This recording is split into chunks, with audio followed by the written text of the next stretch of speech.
El cartorio me llamó un martes por la tarde de diciembre. Recuerdo el reloj marcando las 4 y algo. La casa en silencio, mi esposa en la cocina. La voz al otro lado fue directa, sin rodeos. Señor Eduardo, le llamamos para notificarle que su vivienda ya no responde exclusivamente a usted.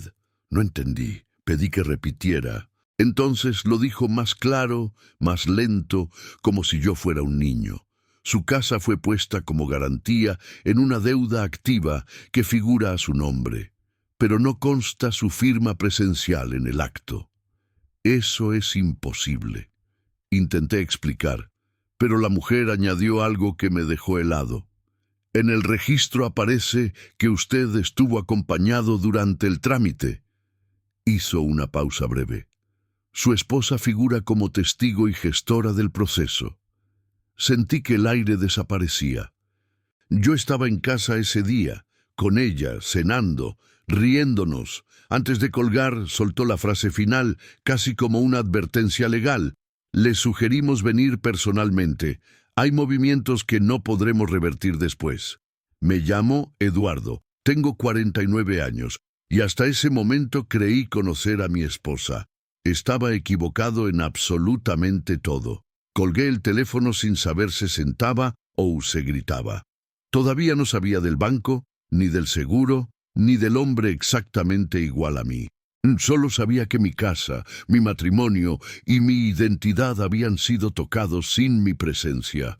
Quédate hasta el final, porque lo que empezó con una llamada administrativa terminó revelando un plan diseñado para borrarme en silencio.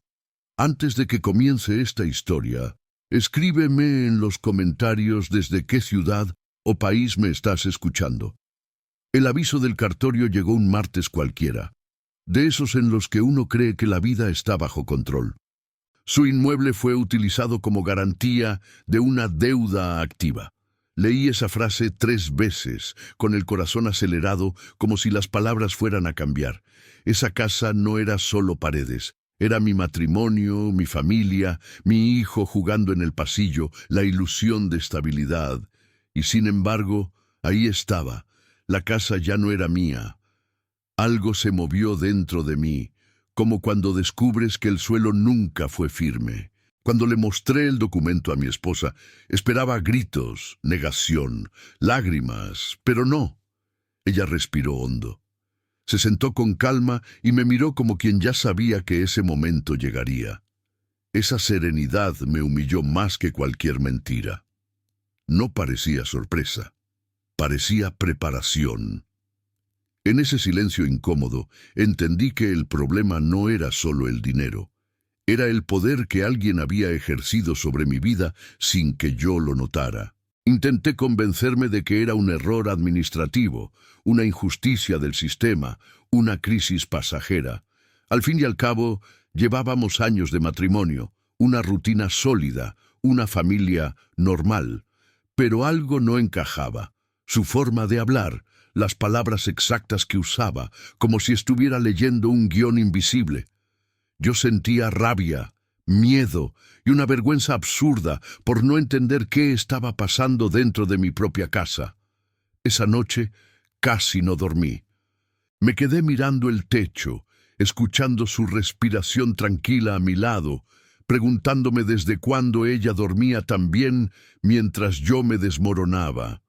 Pensé en todas las veces que confié sin preguntar, que firmé sin leer, que delegué por amor o por comodidad. Descubrí algo duro. La confianza ciega también puede ser una forma de manipulación lenta. A la mañana siguiente, revisé papeles antiguos, carpetas olvidadas, correos que nunca abría. No encontré respuestas claras, solo más preguntas. Cada documento parecía decirme lo mismo. Llegaste tarde. Empecé a sentirme pequeño, como un invitado en mi propia vida. La injusticia no gritaba, susurraba, y esos susurros eran más peligrosos que cualquier discusión. Fue entonces cuando entendí que esto no era un accidente aislado, ni un simple problema financiero. Era la primera grieta visible de algo mucho más grande, un secreto que había crecido dentro del matrimonio como una sombra silenciosa. Y mientras yo intentaba recomponer el suelo bajo mis pies, alguien ya estaba varios pasos adelante, esperando que yo hiciera la próxima pregunta equivocada. La llamada del RH llegó cuando todavía tenía el aviso del cartorio abierto en la mesa. Una voz amable, demasiado amable, me dijo que estaban confirmando una solicitud de cambio de beneficiario en mi seguro de vida. Al principio, no entendí. Pedí que repitieran. Cuando lo hicieron, sentí un frío seco en la espalda. Alguien había cambiado el nombre y ese alguien era yo. Pidieron confirmación de la firma. Me enviaron el documento por correo. La abrí con manos temblorosas y ahí estaba. Mi nombre, mi trazo, mi forma de firmar. Perfecta. Imposible de cuestionar. El detalle que me destrozó no fue la firma, fue la fecha. Esa noche yo estaba en casa, cenando con mi esposa, hablando de cosas pequeñas, de la familia, de la rutina. Colgué el teléfono y me quedé sentado en silencio, como si levantarme pudiera hacer que todo se rompiera de vez. Empecé a dudar de mí mismo. Pensé, ¿y si firmé y no recuerdo? Ese es el poder de una mentira bien construida. No te acusa, te confunde, y la confusión es el primer paso para la manipulación. Cuando se lo conté a mi esposa, frunció el ceño en el momento exacto, con la intensidad justa. Dijo que debía ser un error del sistema, una injusticia burocrática más. Me tocó el brazo, como quien calma a un niño. Ese gesto, que antes me daba seguridad, ahora me hizo sentir pequeño, casi ridículo por dudar. Esa noche recordé algo que nadie enseña en el matrimonio. Cuando alguien controla el dinero y los papeles, también controla la narrativa. Yo siempre decía, yo confío. Hoy entiendo que muchas crisis empiezan así, con una confianza que se vuelve costumbre y deja de ser elección consciente. Me fui a dormir con una idea que no me dejó descansar. No era solo la casa, no era solo el seguro. Alguien estaba reescribiendo mi vida en documentos oficiales mientras yo vivía una versión doméstica, tranquila, casi falsa. ¿Y si ya habían cambiado el final de la historia sin avisarme? ¿Qué más habían modificado sin que yo lo supiera? El banco me llamó con un tono neutro, casi mecánico, para informarme que mi solicitud de préstamo había sido rechazada por exceso de endeudamiento. Al principio pensé que era una broma cruel. Yo no vivía en crisis, no había pedido nada, no debía nada, o al menos eso creía. Cuando colgué sentí esa mezcla amarga de humillación y miedo que aparece cuando el dinero deja de ser número y se convierte en amenaza. Fui a la sucursal al día siguiente. El gerente me mostró la pantalla sin dramatizar, como si estuviera leyendo el clima. Tarjetas de crédito, créditos personales, líneas abiertas en mi nombre, fechas, montos, intereses. Yo miraba todo eso como si fuera la vida de otra persona. La injusticia no gritaba, se escondía en cifras pequeñas repetidas muchas veces. Salí del banco con la cabeza baja, sintiéndome irresponsable por algo que no hice. Ese es el truco más sucio de la manipulación, hacerte cargar una culpa que no te pertenece. Pensé en mi familia, en la casa, en cómo una mentira financiera puede arrastrar todo. El matrimonio empezó a sentirse menos como refugio y más como territorio minado. Cuando llegué a casa y se lo conté a mi esposa, ella reaccionó rápido, demasiado rápido. Dijo que lo resolvería, que conocía a alguien, que no me preocupara. No preguntó detalles, no se sorprendió por los montos. Su seguridad, que antes admiraba, ahora me produjo una incomodidad difícil de explicar, como si ella ya supiera exactamente dónde estaba cada problema. Esa noche la observé en silencio mientras hablaba por teléfono en otra habitación. Usaba un tono bajo, firme, profesional. No era la voz de alguien asustado, era la de alguien ejecutando tareas. Empecé a preguntarme cuántas veces había hecho eso sin que yo lo notara, cuántas puertas había cerrado antes de que yo llegara al pasillo. Ahí entendí algo que duele aceptar. Cuando alguien se ofrece a resolver todo sin preguntas, tal vez no está apagando un incendio, sino protegiendo el origen del fuego. Y mientras yo intentaba recuperar el control de mi vida financiera, la sensación de estar siempre un paso atrás empezaba a volverse insoportable. La notificación llegó por correo oficial, con sellos y lenguaje frío. Existía una empresa registrada a mi nombre.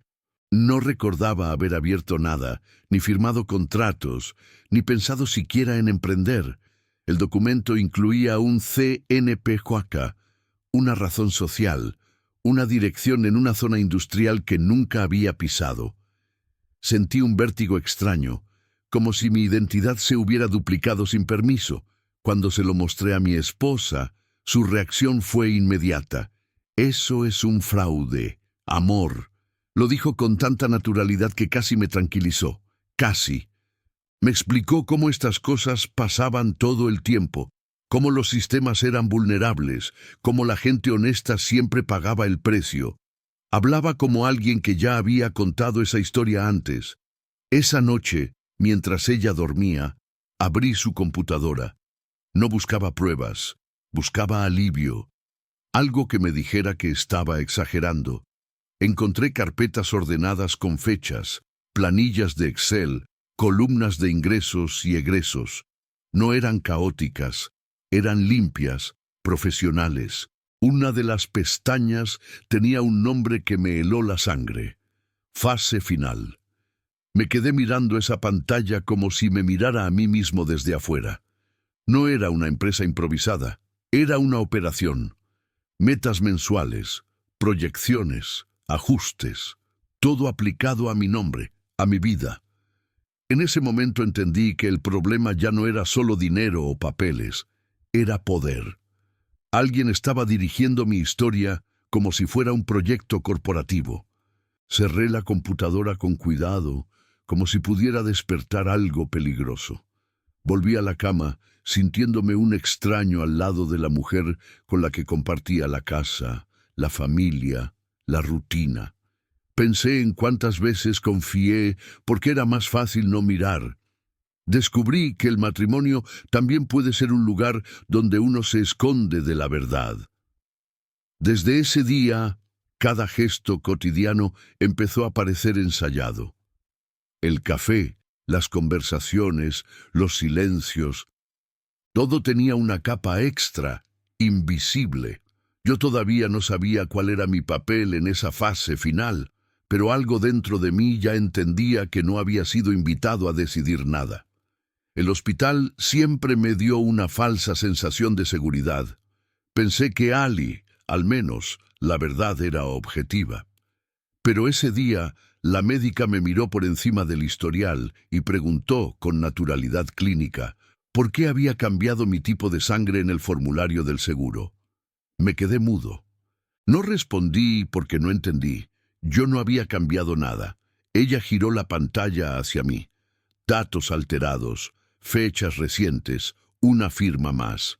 Explicó que, con esa modificación, ciertos incidentes podrían clasificarse como condición preexistente. Dicho de otro modo, si algo me pasaba, yo no podría reclamar. Sentí un frío profundo, distinto al miedo financiero. Era el miedo de saber que alguien había pensado en mi cuerpo como variable. Mi esposa llegó poco después, con esa calma que ya empezaba a doler. Habló con la médica, corrigió términos, preguntó por protocolos. No actuaba como alguien confundida, sino como alguien que conocía el sistema.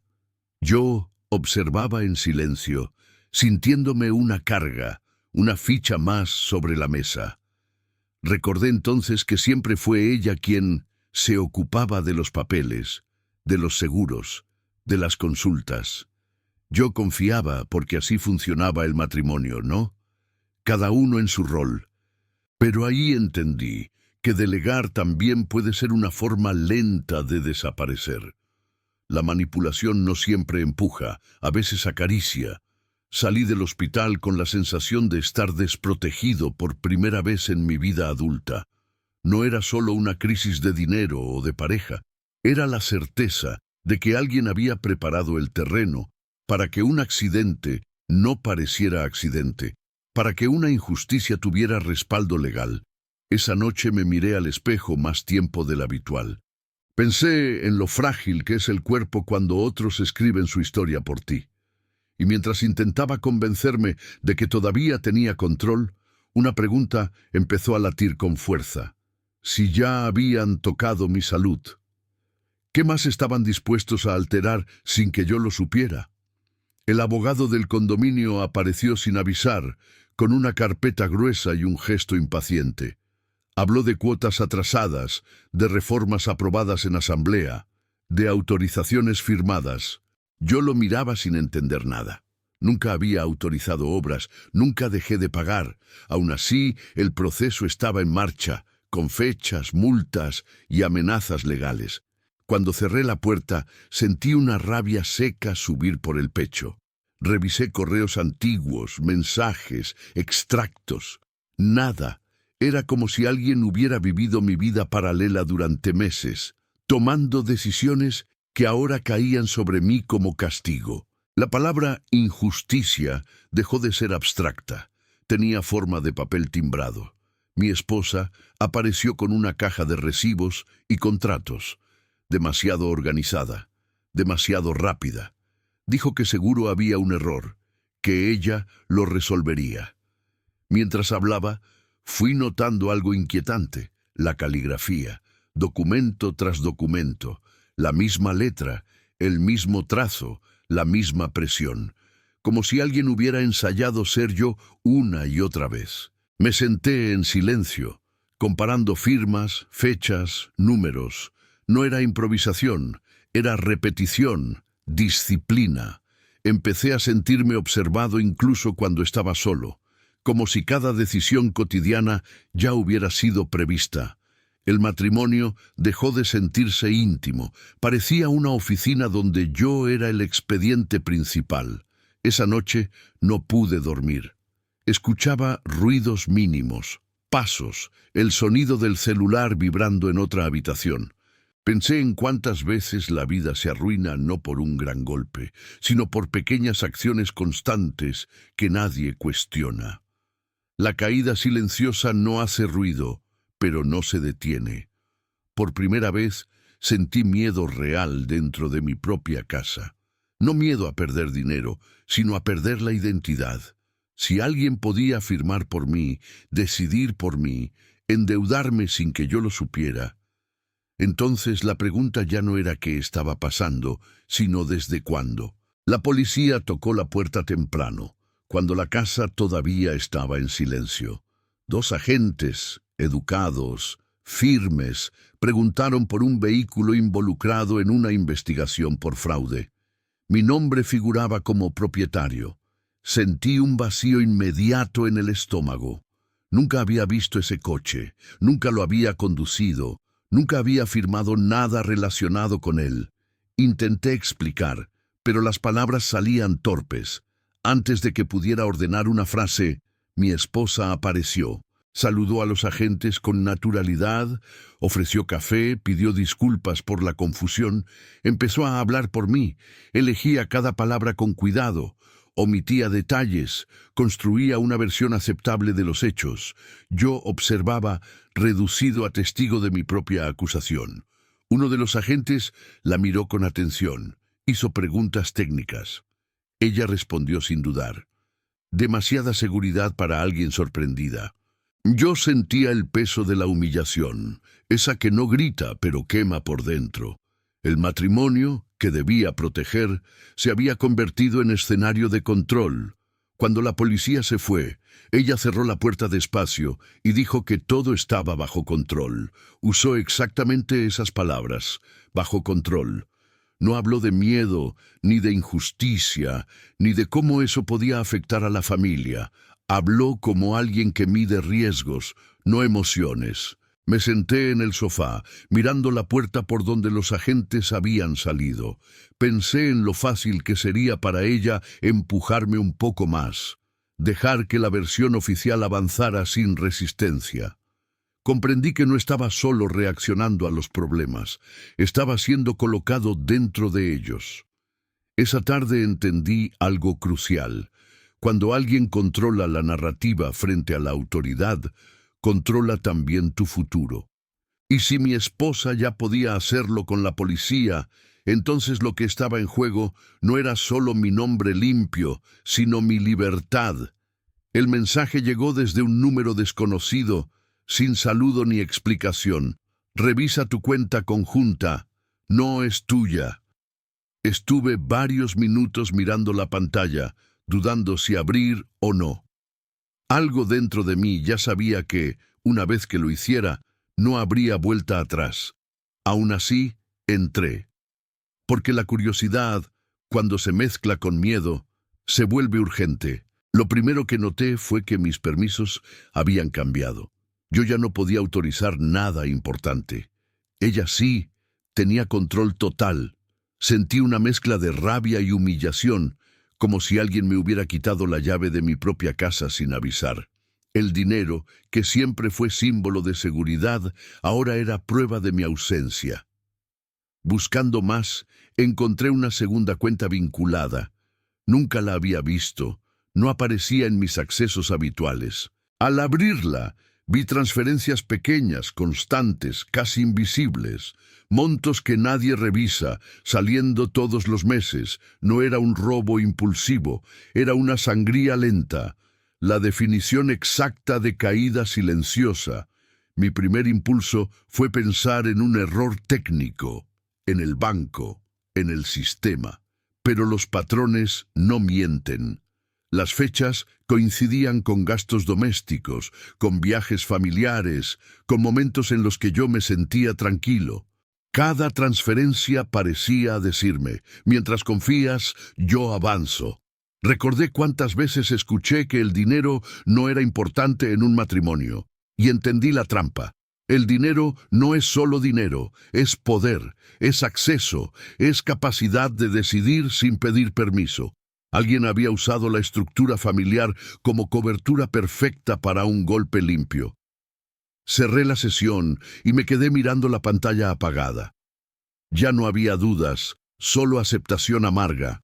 No estaba frente a un problema aislado ni a una crisis pasajera. Estaba dentro de un plan diseñado para que yo despertara tarde, cuando casi todo ya estuviera hecho. Y la pregunta que empezó a doler no fue ¿qué hizo?, sino quién más sabía. Un amigo me lo dijo como quien no quiere meterse en problemas. Estábamos hablando de cualquier cosa cuando, casi al final, soltó: creo que vi a tu esposa almorzando con alguien muy parecido a ti. Se rió nervioso, como si fuera una coincidencia graciosa. Yo no me reí. Algo en esa frase se quedó dando vueltas en mi cabeza. Cuando se lo pregunté a ella, negó con naturalidad. Ni se ofendió, ni se alteró. Dijo que debía ser un error, que la gente se parece, que la ciudad está llena de caras similares. Hablaba tranquila, segura, como siempre, y yo asentí, porque todavía quería creer que no todo era mentira. Esa noche, al abrir el armario, encontré ropa nueva. Camisas, pantalones, incluso zapatos, todo de mi talla. No recordaba haber comprado nada de eso. Me quedé mirándolos en silencio, tocando las telas como si pudieran explicarme algo. Sentí una incomodidad difícil de describir, una mezcla de celos, confusión y miedo. Me senté en la cama pensando en lo absurdo de la situación. No había pruebas claras de traición amorosa, pero tampoco tranquilidad. Era otra cosa, como si alguien estuviera ensayando mi vida con otro cuerpo. El matrimonio empezó a sentirse como un espejo mal colocado. Yo estaba ahí, pero la imagen no coincidía. Empecé a revisar recuerdos, fotos, conversaciones. Pensé en cuántas veces había estado ausente por trabajo, confiando en la rutina, en la familia, en la estabilidad. A veces la manipulación no necesita mentiras grandes, solo aprovechar los espacios donde uno deja de mirar. Esa noche entendí algo que todavía me cuesta aceptar. Cuando alguien empieza a ocupar tu lugar sin que lo notes, no es descuido, es preparación. Y mientras yo intentaba entender qué estaba pasando frente a mí, la sensación de estar siendo reemplazado empezó a volverse insoportable. El contador me llamó para confirmar un detalle. Dijo que había notado algo raro en declaraciones antiguas. Mi firma había cambiado de patrón en los últimos 2 años. No era un error grave, aclaró, pero sí lo bastante constante como para llamar la atención. Colgué el teléfono con una sensación amarga en la boca, como si alguien hubiera pronunciado mi nombre con otra voz. Nos reunimos esa misma semana. Me mostró documentos. Comparó trazos, inclinaciones, presión del bolígrafo. Yo miraba todo sin saber qué decir. No soy experto, pero incluso para mí la diferencia era evidente. La firma era mía y no lo era. Como una copia bien hecha que falla solo cuando se observa con calma. En casa empecé a buscar sin rumbo, abriendo cajones que nunca abría. Fue ahí donde encontré los cuadernos, escondidos, prolijos, llenos de hojas con mi nombre repetido una y otra vez. Firmas ensayadas, algunas mejores que la original. Sentí una mezcla de asco y fascinación. Alguien había practicado ser yo. Me senté en el suelo con uno de esos cuadernos en las manos. Pensé en el tiempo que lleva a aprender un trazo ajeno, en la paciencia que exige repetir un nombre hasta que deje de sentirse extraño. Eso no se hace por impulso, eso se hace con objetivo. Cuando confronté a mi esposa, no negó. Dijo que eran papeles viejos, que quizá había practicado por alguna razón tonta que ya no recordaba. Sonrió, cambió de tema, y yo entendí algo clave. Cuando alguien responde sin nervios a una acusación grave, no es inocencia, es entrenamiento. Esa noche no pude dejar de pensar en cuántas veces había firmado cosas sin mirar, confiando en la vida compartida, en el matrimonio, en la familia. Descubrí que la identidad también se puede robar en silencio, trazo por trazo. Y si alguien ya podía firmar por mí mejor que yo mismo, ¿qué quedaba que aún fuera realmente mío? La carta llegó por correo certificado, con un tono seco que no dejaba espacio para dudas. Era una notificación de desalojo de un inmueble a mi nombre, en otra ciudad. Leí la dirección varias veces. Nunca había comprado nada allí, nunca viajé a ese lugar, y aún así, según los documentos, ese inmueble era mío y estaba en problemas. Empecé a revisar el contenido con calma, como quien sabe que algo peor puede aparecer. Escritura, procuración, reconocimiento de firma. Todo en regla, todo con mi nombre, todo perfectamente legal. Sentí una presión en el pecho difícil de explicar. No era solo confusión, era la sensación de estar atrapado en una vida paralela que alguien había construido sin mí. Cuando se lo mostré a mi esposa, su reacción fue distinta a las anteriores. No fue calma, fue un pánico contenido. Me dijo que no viajara, que no hacía falta, que ella podía resolverlo desde aquí. Insistió demasiado. Usó argumentos emocionales. Habló de la familia, del dinero, de lo peligroso que era moverse ahora. Y ahí lo entendí. Si quería impedir el viaje, era porque allá estaba la verdad. Esa noche casi no hablamos. Ella caminaba por la casa inquieta, revisando el celular, como si el tiempo se le hubiera acelerado de repente. Yo, en cambio, me sentía extrañamente sereno. Por primera vez había una dirección concreta, un lugar físico donde algo no cuadraba, un punto fuera de su control total. Busqué mapas, rutas, hoteles. No sabía exactamente qué encontraría, pero sí sabía una cosa. Las mentiras necesitan distancia para sobrevivir. La verdad, en cambio, suele quedarse esperando en el lugar donde todo empezó, y ese lugar ya no estaba dentro de mi casa. Mientras preparaba mentalmente ese viaje, entendí que ya no era solo una víctima pasiva. Estaba cruzando una línea peligrosa, la de alguien que deja de preguntar y empieza a investigar. Y aunque todavía no sabía qué descubriría, algo me decía que, después de ese paso, nada volvería a ser igual. El correo del seguro llegó con un asunto que parecía inofensivo: actualización de beneficiario. Al abrirlo, leí una frase que me dejó sin aire: felicitaciones por su nuevo beneficiario. Esperaba ver el nombre de mi esposa. No estaba. En su lugar aparecía alguien que no reconocía, presentado como primo, un parentesco que yo nunca supe que existía. Revisé el documento varias veces, buscando un error, una confusión de sistema. Nada. Todo estaba correcto, firmado, validado, fechado. Sentí una mezcla de rabia y vértigo. El seguro de vida ya no era solo un contrato. Era una señal clara de que alguien estaba pensando en el después, en un escenario donde yo no estaría para reclamar. Cuando le pregunté a mi esposa, no levantó la voz. Dijo que debía ser un fallo automático, algo que se arreglaría con una llamada. Me pidió calma, paciencia. Usó palabras suaves, casi maternales, pero algo en su mirada se tensó por un segundo, lo justo para que yo lo notara. Esa misma noche, mientras ella se duchaba, abrí su agenda del celular. No buscaba nada en particular, solo confirmar que estaba exagerando. Encontré un contacto guardado como primo, fotos, conversaciones. Un hombre que yo nunca había visto, pero que aparecía demasiado cómodo en su vida, demasiado integrado para ser un error. Me senté en la cama con el teléfono en la mano, sintiendo una humillación profunda. No era solo la traición, era el descaro, el matrimonio, la familia, la confianza. Todo había sido usado como cobertura. El seguro de vida ya no me protegía, me convertía en incentivo. Guardé el celular exactamente como lo encontré. No dije nada.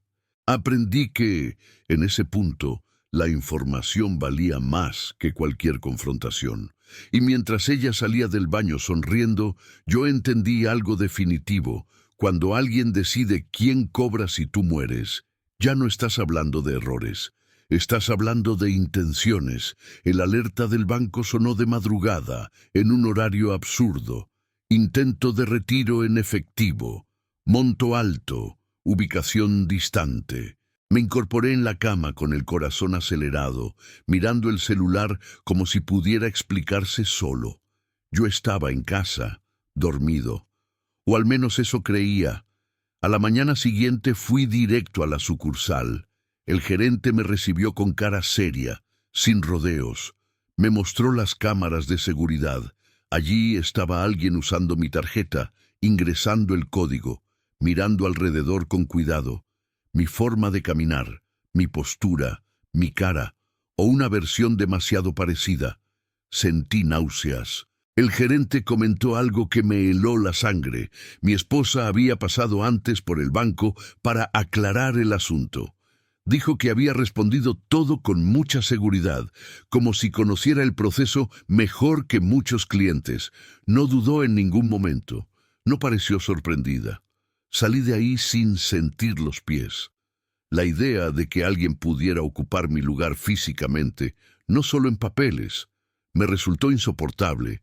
Ya no era una estafa lejana, era alguien caminando como yo, usando mi nombre, moviéndose por la ciudad con mi rostro como máscara. En casa, la observé en silencio. Cada gesto cotidiano empezó a verse diferente. Me pregunté cuántas veces había salido diciendo que iba a hacer un trámite. Cuántas veces yo había confiado sin preguntar, sin mirar. La rutina, entendí, también puede ser una venda. Esa noche casi no dormí. Pensé en lo fácil que es desaparecer cuando otros ya saben cómo ser tú, y mientras intentaba aferrarme a la idea de que todavía tenía control, Una certeza se instaló con fuerza. Alguien había estudiado mi vida lo suficiente como para reemplazarme, al menos por momentos. Y eso no se hace sin un plan mayor detrás. La enfermedad de su madre siempre fue un tema delicado. Mi esposa hablaba de ella con tristeza. Decía que estaba frágil, que no recibía visitas, que necesitaba tranquilidad. Durante años acepté esa versión sin cuestionar. La familia también es eso.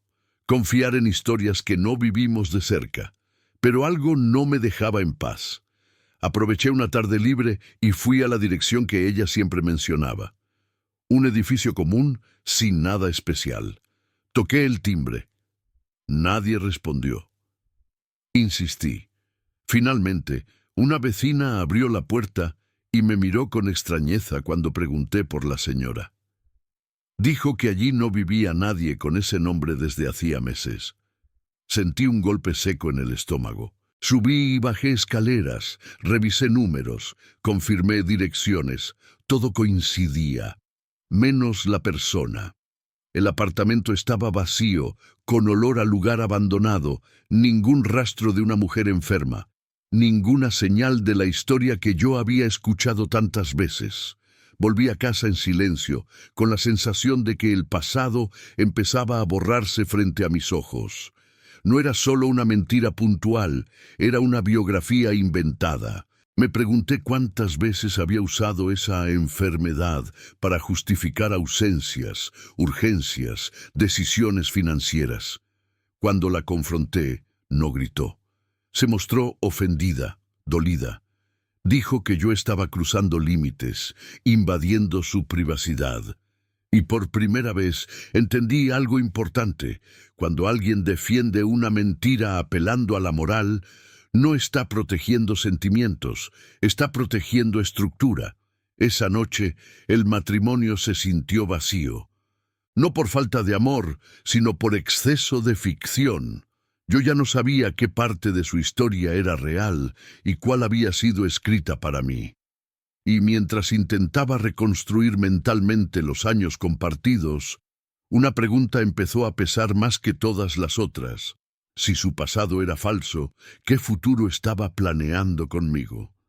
Encontré el segundo celular por accidente, o al menos eso me gusta creer. Estaba escondido en el fondo de un cajón que casi nunca abríamos, envuelto en una camiseta vieja. Al encenderlo, no había fotos familiares, ni recuerdos, ni conversaciones triviales, solo mensajes cortos, fríos, escritos como órdenes. Leí frases que todavía resuenan en mi cabeza: fase 1 concluida, perfil aprobado, Albo confía, ventana de ejecución. No hablaban de amor, ni de celos, ni de deseo. Hablaban de mí como si fuera un proyecto, como si mi vida fuera una operación con etapas, plazos y objetivos claros. Sentí una humillación profunda, distinta a todo lo anterior. No era la traición clásica de un matrimonio roto. Era peor. Era haber sido usado. Cada gesto de cariño, cada conversación íntima, cada momento de vulnerabilidad había servido para alimentar un plan. El matrimonio no había sido un refugio, había sido una cobertura perfecta. Me senté en el suelo con el teléfono en la mano, intentando recordar cuándo empezó todo. Pensé en las crisis, en las discusiones, en los silencios estratégicos. Todo cobraba sentido bajo una luz cruel. No fui ingenuo por amar. Fui ingenuo por no imaginar que alguien pudiera convertir el amor en herramienta. Guardé el celular sin borrar nada. Por primera vez entendí que la información era mi única defensa. No podía enfrentarla todavía, no podía huir. Tenía que observar, aprender, esperar, como quien descubre que está dentro de un juego peligroso y decide no mover la ficha equivocada. Esa noche, mientras ella dormía tranquila, yo acepté una verdad difícil. Ya no estaba discutiendo con una esposa. Estaba siendo administrado por una operadora. Y si existía una fase final, Entonces el tiempo dejó de ser un aliado y pasó a ser una amenaza constante. El examen de ADN no empezó como una investigación, sino como una curiosidad tonta. Una de esas pruebas que uno hace casi por juego, sin imaginar consecuencias. Cuando llegó el resultado, lo leí con distracción, hasta que vi una coincidencia inesperada. Un medio hermano, alguien que compartía mi sangre y de quien nunca había oído hablar. Al principio pensé que era un error. Revisé fechas, porcentajes, explicaciones técnicas. Todo era claro, demasiado claro. Sentí una mezcla extraña de sorpresa y alivio, como si una parte de mi identidad se expandiera de repente. Pero ese alivio duró poco. Cuando se lo mencioné a mi esposa, su reacción fue inmediata y distinta a todas las anteriores. No fue calma, no fue control, fue miedo. Sus manos temblaron apenas, lo suficiente para que yo lo notara. Preguntó demasiadas cosas. ¿Quién era?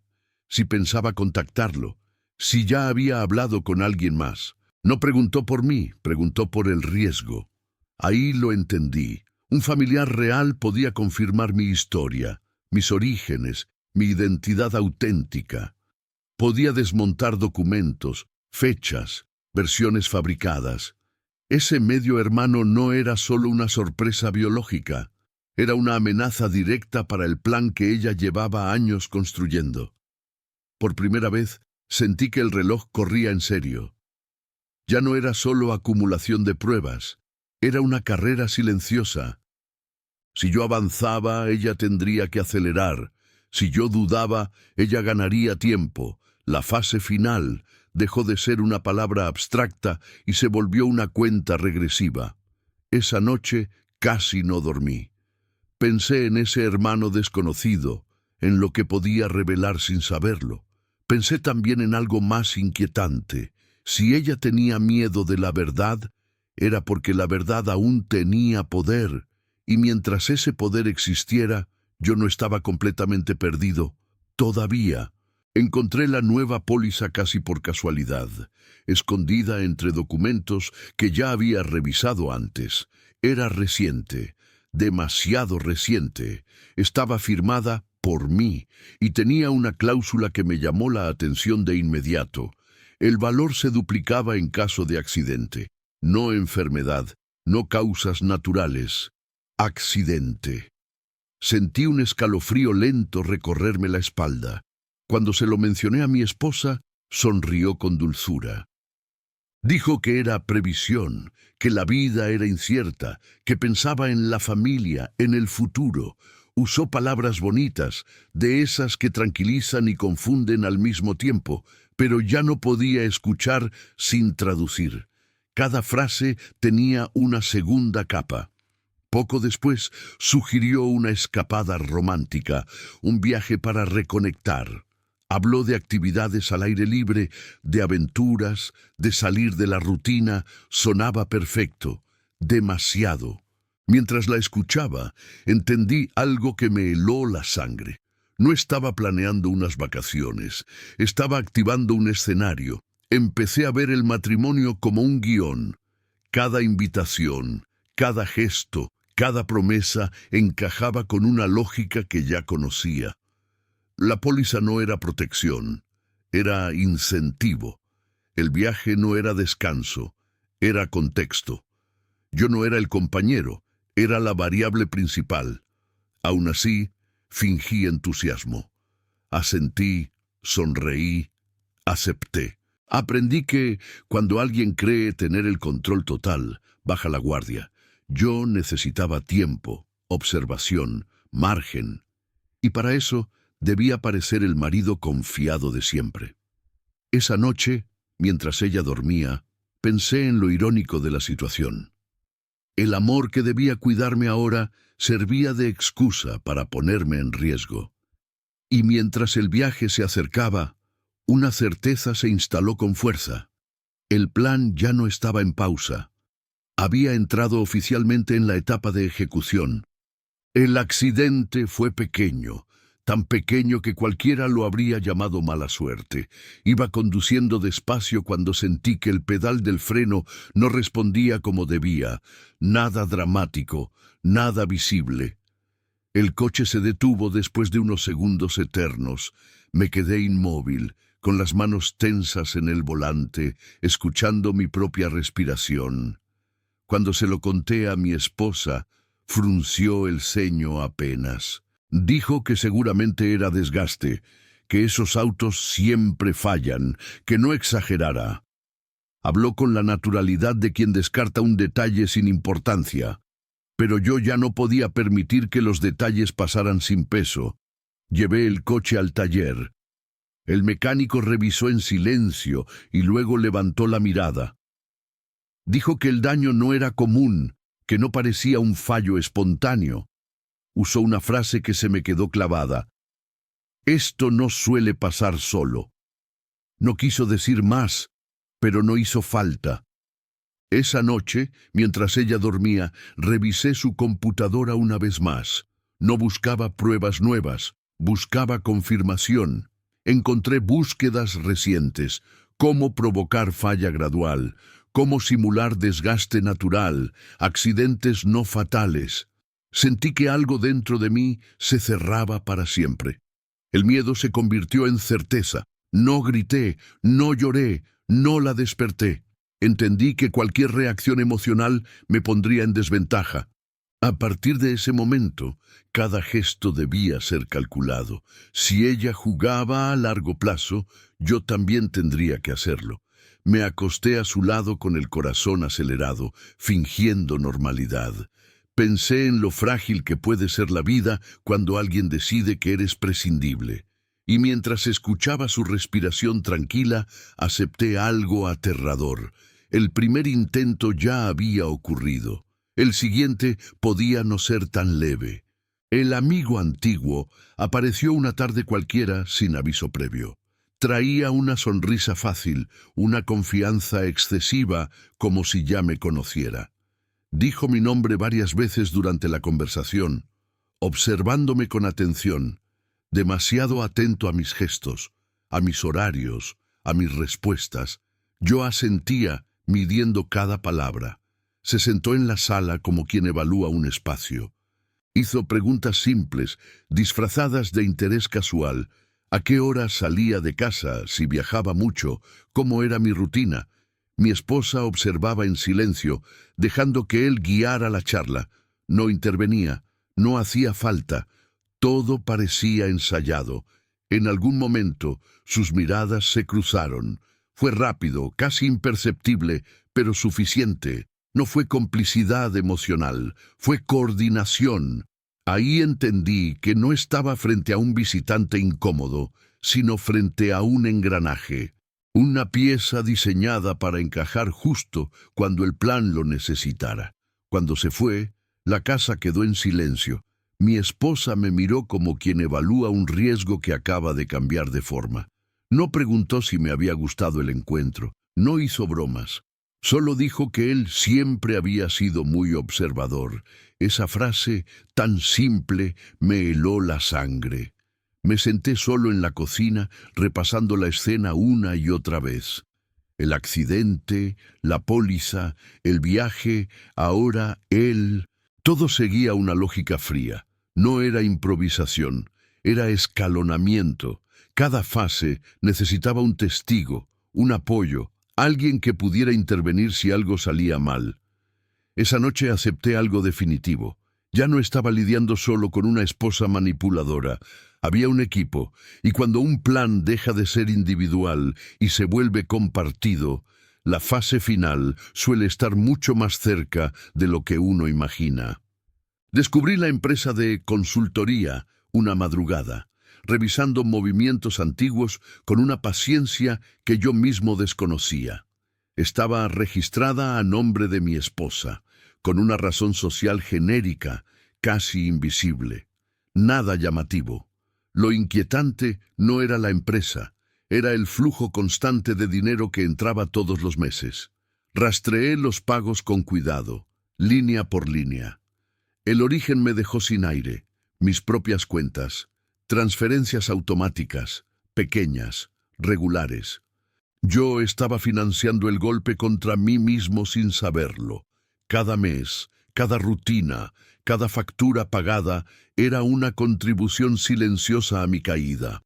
Pensé en cuántas veces confié en que ella organizaba mejor las finanzas, en cómo delegar parecía un gesto de amor y terminó siendo una herramienta de control.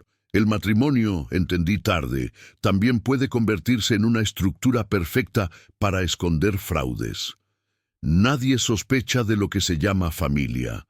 Cuando la enfrenté con datos concretos, no gritó, no negó. Dijo que era una consultoría temporal, algo para equilibrar gastos. Habló de crisis, de sacrificios compartidos, de hacerlo por nosotros. Usó el lenguaje exacto que siempre me tranquilizaba. Y por un segundo casi funcionó. Pero ya no, porque había aprendido a escuchar detrás de las palabras. Ese dinero no equilibraba nada, sostenía una operación. Cada transferencia era una prueba de que el plan no solo estaba pensado para el final, sino para durar, para agotarme poco a poco, hasta que no quedara fuerza para resistir. Esa noche comprendí la dimensión real de la injusticia. No solo querían mis bienes o mi nombre, querían que yo mismo financiara mi desaparición, convencido de que era por el bien de la familia. Y mientras cerraba la computadora, una idea se volvió clara. Quien paga el plan nunca es visto como víctima, hasta que decide dejar de pagar. La herencia de mi padre siempre fue un tema sensible, no por el dinero, sino por lo que representaba. Cuando el banco me informó que una parte ya había sido liberada, sentí un nudo en el pecho. Yo no había firmado nada, no había autorizado ningún movimiento, y aún así, el dinero ya no estaba completo. Pedí los documentos. La firma era mía, o al menos eso decía el papel, reconocida, validada, aceptada. Sentí una rabia vieja, mezclada con tristeza. No era solo una pérdida económica, era una profanación. Usar la memoria de mi padre como parte del golpe me pareció una crueldad calculada. Cuando se lo pregunté a mi esposa, negó todo con serenidad. Dijo que no sabía nada, que seguramente había sido un trámite automático, que no valía la pena remover el pasado. Habló de cerrar ciclos, de no vivir anclados al dolor. Usó palabras suaves, casi terapéuticas, demasiado bien elegidas. Buscando entre sus cosas, encontré una carpeta que me dejó helado. Se llamaba Mecanismo de Urgencia Emocional. Dentro había mensajes escritos, listos para usar, respuestas para cuando yo preguntara, excusas para cuando dudara, frases diseñadas para calmar, confundir, apurar decisiones. Como un guión de call center aplicado a mi matrimonio. Me senté en silencio, leyendo esas frases una por una. Reconocí varias, las había escuchado de su boca en momentos clave. No eran espontáneas, eran herramientas. Cada palabra había sido colocada para activar culpa, miedo, urgencia. No me manipulaban con fuerza, me empujaban con cuidado. En ese momento entendí algo fundamental. El plan no se sostenía solo con documentos falsos o cuentas ocultas. Se sostenía con emociones dirigidas. Y mientras yo reaccionaba desde el dolor y la memoria, alguien más tomaba decisiones frías. La pregunta ya no era cuánto había perdido, sino cuánto más estaban dispuestos a usar para ganar tiempo. La consulta médica parecía de rutina, nada especial. Me senté frente al doctor mientras revisaba mi historial en la pantalla hasta que frunció el ceño. Me preguntó desde cuándo estaba en tratamiento por depresión y qué medicación estaba tomando. Lo miré sin entender. Nunca había tomado nada. Nunca había sido diagnosticado con eso. Giró la pantalla hacia mí. Allí estaba todo. Un historial completo, coherente, bien escrito, episodios depresivos, uso prolongado de ansiolíticos, notas sobre pensamientos oscuros. No había errores evidentes. Era un perfil clínico creíble. Sentí un vacío profundo, como si alguien hubiera empezado a escribir mi final con lenguaje médico. Mi esposa intervino con suavidad. Dijo que yo a veces olvidaba cosas, que no me gustaba hablar de mis momentos difíciles. Hablaba con cuidado, con preocupación medida. El doctor asentía. Yo entendí entonces el verdadero peligro. No estaba discutiendo con una persona, estaba luchando contra un expediente. Salí del consultorio con las manos frías. Esa información no solo justificaba decisiones médicas, justificaba interpretaciones legales. Un accidente podía ser explicado. Una muerte podía ser entendida. Incluso un suicidio podía parecer lógico. Estaban construyendo un relato oficial donde yo no tenía voz. Esa noche repasé cada gesto de cuidado que ella había tenido conmigo, cada pastilla ofrecida para dormir mejor, cada insistencia en que descansara, en que no discutiera, en que no me hiciera tanto la cabeza. Todo encajaba con una claridad cruel. No me estaba cuidando, me estaba documentando. Ahí comprendí que el plan ya no era solo financiero ni logístico. Era narrativo. Querían decidir cómo sería recordado, cómo sería explicado, cómo sería cerrado mi caso. Y mientras yo respirara, ese relato no podía completarse. Por primera vez sentí que seguir vivo era, en sí mismo, un acto de resistencia. El banco me llamó para confirmar un dato simple, demasiado simple. El inmueble estaba registrado a nombre exclusivo de mi esposa desde hacía 6 meses. 6 meses. Yo no había firmado nada, no había autorizado ningún traspaso, no había ido a ninguna notaría. Y aún así, legalmente, la casa ya no era mía. Pedí copias, fechas, registros. Todo estaba en orden. Escritura, firmas, sellos. Mi nombre aparecía donde debía aparecer, solo que no como propietario. Sentí una mezcla de rabia y vacío. Esa casa no era solo un bien, era la familia, las rutinas, los recuerdos, y había sido retirada de mis manos sin ruido. Cuando la enfrenté, lloró como nunca antes. Pero algo era distinto, no había lágrimas reales, solo gestos aprendidos. Se cubría el rostro, respiraba entrecortado, repetía que todo había sido por miedo, por protección, por amor. Yo la miraba en silencio, entendiendo por primera vez la diferencia entre emoción auténtica y actuación entrenada. Me habló de crisis, de inseguridad, de decisiones difíciles. Dijo que no quería perderlo todo, que había hecho lo que creyó necesario. Usó la palabra nosotros muchas veces, como si aún existiera un proyecto compartido. Pero ya no había nosotros. Solo había cálculo y consecuencia. En ese momento aprendí algo duro. Cuando alguien llora sin perder el control del discurso, no está desbordado, está ejecutando. La tristeza era parte del plan, no una reacción. Yo no estaba presenciando un arrepentimiento, estaba viendo una escena diseñada para frenarme. Esa noche caminé por la casa como un extraño. Toqué paredes que ya no me pertenecían, abrí cajones como quien se despide. Entendí que el golpe no era solo económico, era simbólico. Me estaban borrando del lugar que me definía. Y mientras ella dormía tranquila, yo supe que ya no podía permitir ni un solo error más. No fue una gran investigación, fue una grieta, un nombre distinto en un documento viejo, una ciudad que no coincidía, una fecha que no cerraba. Empecé a unir puntos con cuidado, como quien sabe que, si tira del hilo equivocado, todo puede romperse antes de tiempo. Y aún así, seguí. Descubrí que mi esposa ya había estado casada antes.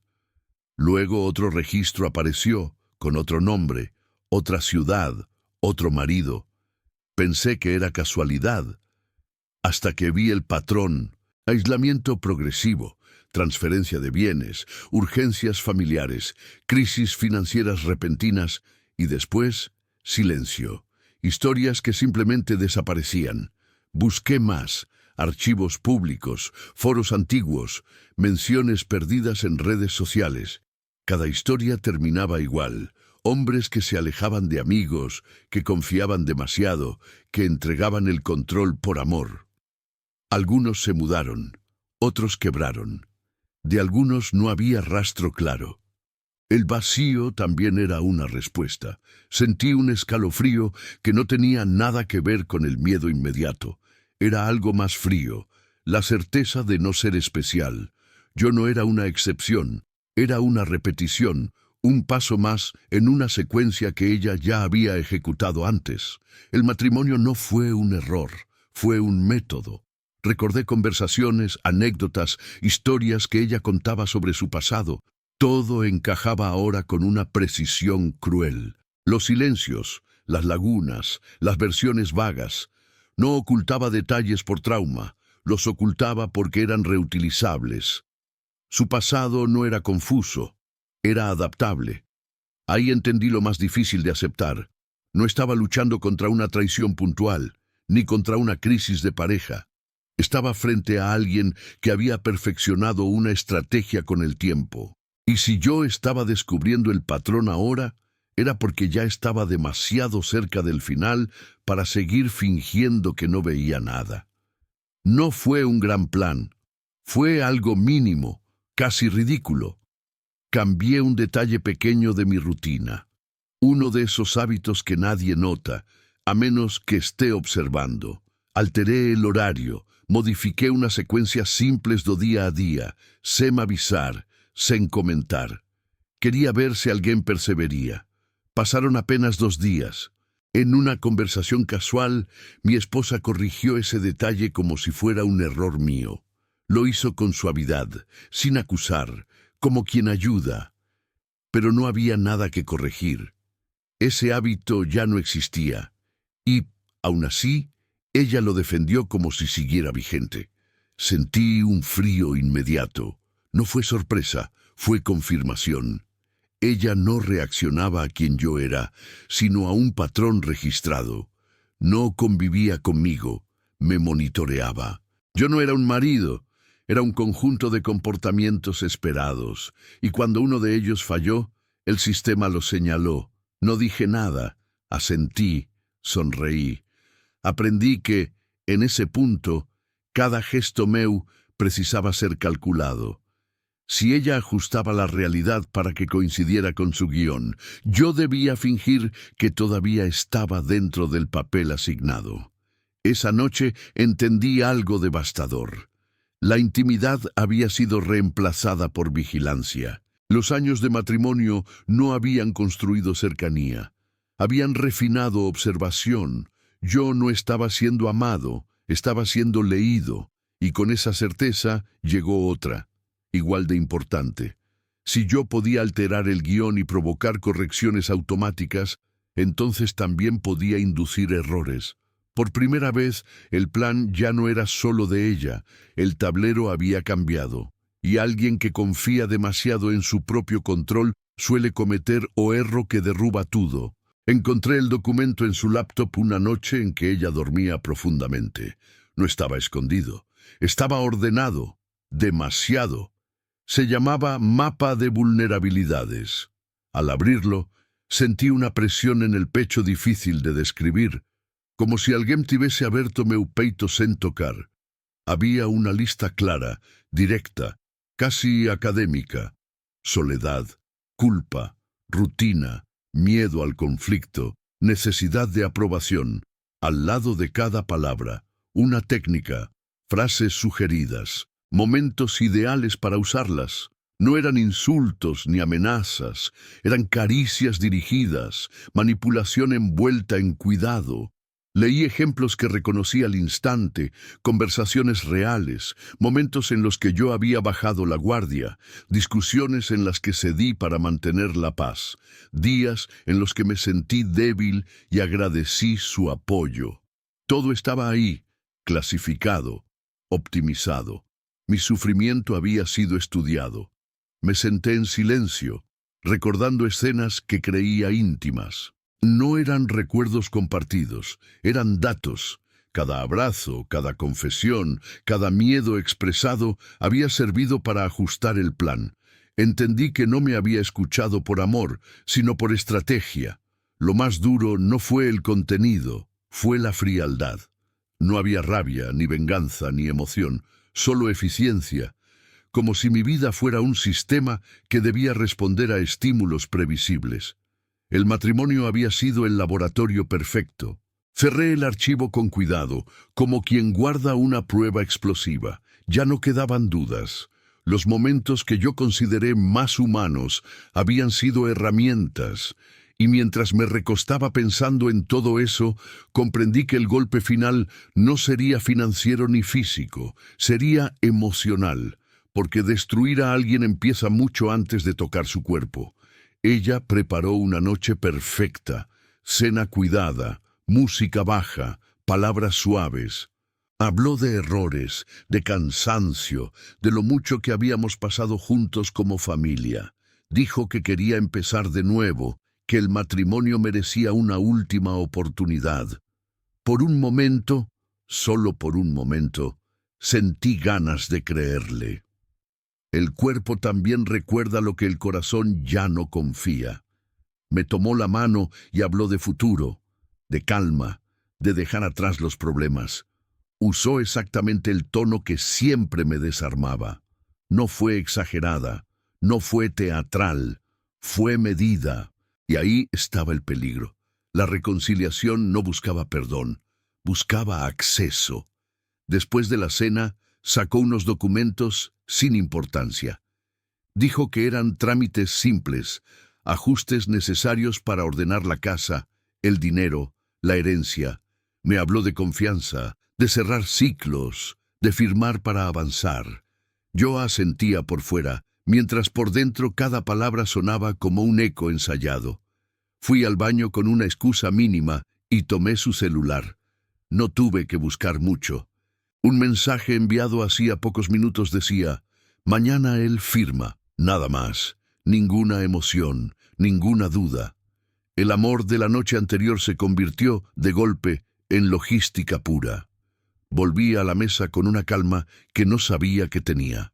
Sonreí, brindé, acepté su abrazo. Entendí que esa escena no era una reconciliación, era el último empujón. La firma no era un acto legal, era la culminación de años de manipulación. Esa noche dormí poco, no por miedo, sino por claridad. Supe que estaba frente a una elección definitiva: caer en la trampa o usar esa confianza renovada como cobertura para el contraataque. Y mientras ella respiraba tranquila a mi lado, entendí que el error final no sería mío, sería de quien confunde control con amor. Encontré el contrato del depósito casi escondido entre papeles sin importancia, un alquiler a nombre de una empresa fantasma, pagos puntuales, dirección en una zona industrial. Fui solo, sin avisar, con el corazón golpeando fuerte, como si el cuerpo ya supiera que iba a cruzar una línea sin retorno. El lugar olía a polvo y metal. Abrí la puerta con una llave que había copiado en silencio. Dentro, todo estaba ordenado con una precisión inquietante. Cajas etiquetadas, maletas cerradas, nada improvisado. Esto no era un escondite, era un archivo. Empecé a abrir cajas con cuidado, pelucas, lentes de contacto. Ropa de mi talla, idéntica a la que uso a diario. Zapatos gastados de forma similar a los míos. Sentí un nudo en el estómago. No era solo suplantación en papeles, era entrenamiento físico para ser yo. Encontré documentos falsos, carimbos, identidades alternativas, fotos mías tomadas desde lejos, ángulos de vigilancia, horarios anotados a mano. Alguien había observado mi vida como un trabajo de campo. El matrimonio no fue convivencia, fue monitoreo constante. Me senté en el suelo, rodeado de versiones mías que nunca elegí ser. Pensé en cada momento de confianza, en cada noche tranquila, en cada gesto cotidiano que sirvió como dato. No fui amado, fui estudiado. No fui escuchado, fui registrado. Cerré todo como lo encontré y salí sin mirar atrás. Ya no necesitaba más pruebas. Tenía algo mejor: certeza. Y con ella llegó una calma peligrosa. Porque cuando entiendes que toda tu vida fue un ensayo para tu caída, también entiendes algo clave. Quien ensaya tanto suele confiar demasiado en que nada va a fallar. Acepté el viaje como si no supiera nada. Sonreí, hice la maleta, hablé de paisajes y descanso. Dejé que creyera que la reconciliación había funcionado. Por dentro, todo estaba en su lugar. Cada paso medido, cada silencio calculado. Mientras ella aceleraba la fase final, yo ya había puesto en marcha la mía. Antes de salir, dejé copias donde debían estar: documentos, registros, horarios, pruebas físicas. No llamé a la policía de inmediato, dejé que fueran ellos quienes observaran. Vigilancia discreta. Espera. Cuando alguien cree que va a ejecutar el final perfecto, suele cometer el error de ir más rápido. Durante el viaje, ella estaba distinta, atenta de más, controladora. Sugería cambios de planes, actividades improvisadas, rutas alternativas. El cómplice apareció por coincidencia, como si el mundo fuera pequeño. Yo asentía, fingiendo cansancio, confianza, rutina, todo lo que el mapa de vulnerabilidades esperaba de mí. El error fue mínimo, casi invisible. Un detalle de rutina que solo alguien que ama de verdad no confunde. Un gesto que yo siempre hacía de una forma y que ella corrigió mal. No como esposa, sino como operadora. Ese ajuste automático fue suficiente. La policía ya estaba observando. Cuando intentaron acelerar el cierre, ya no había margen. El control que ella creyó absoluto se volvió su trampa. El cómplice cayó primero, luego ella. No hubo gritos, ni drama, solo pruebas encajando en silencio como piezas que por fin encontraban su lugar correcto. Me quedé solo mirando el horizonte por un momento largo. No sentí victoria, sentí alivio. Sobrevivir no siempre se parece a ganar. A veces se parece a recuperar el derecho de existir sin ser usado.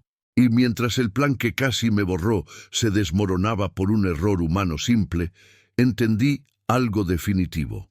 El amor no controla, no vigila, no ensaya. Y quien confunde poder con intimidad siempre termina cayendo por aquello que nunca consiguió imitar: la verdad. Cuando todo terminó no hubo gritos ni escenas dramáticas. La verdad no entró como una explosión, sino como una luz fría que dejó todo expuesto. Los documentos hablaron solos. Los errores pequeños, los que ella nunca pensó que importaban, fueron suficientes. El plan que parecía perfecto se desarmó con la misma calma con la que fue ejecutado. No sentí alegría al verla perder el control. Sentí algo más profundo: descanso. Porque durante años viví en una casa que no era mía, dentro de un matrimonio que no era un refugio, cargando problemas, deudas y culpas que nunca me pertenecieron. La injusticia había sido silenciosa, pero la verdad fue inevitable. Recuperé mi nombre antes que mi dinero, recuperé mi historia antes que los bienes, y entendí que hay pérdidas que, aunque duelen, también liberan. Porque no todo lo que se pierde es derrota. A veces es el precio de salir vivo de una mentira. Hoy vivo sin miedo de revisar papeles, sin angustia al contestar el teléfono, sin la sensación de estar siendo observado. Aprendí que el amor no humilla, no manipula, no convierte al otro en proyecto, y que cuando alguien confunde poder con pareja, siempre termina cayendo por aquello que nunca pudo fingir: la humanidad. Mi nombre es Eduardo, tengo 49 años, y si estás escuchando esto, tal vez no sea casualidad. Tal vez también haya algo en tu vida que no termina de encajar, una intuición que insiste, una verdad que pide ser mirada de frente. Cuéntame en los comentarios qué parte de esta historia te impactó más. O si alguna vez viviste una situación donde la justicia llegó de forma inesperada. Tu experiencia puede inspirar a otros. No olvides darle like a este video si te llegó al corazón. Compártelo con alguien que necesita abrir los ojos a tiempo. Suscríbete al canal y activa la campanita para no perderte más historias como esta. Gracias por acompañarme hasta el final.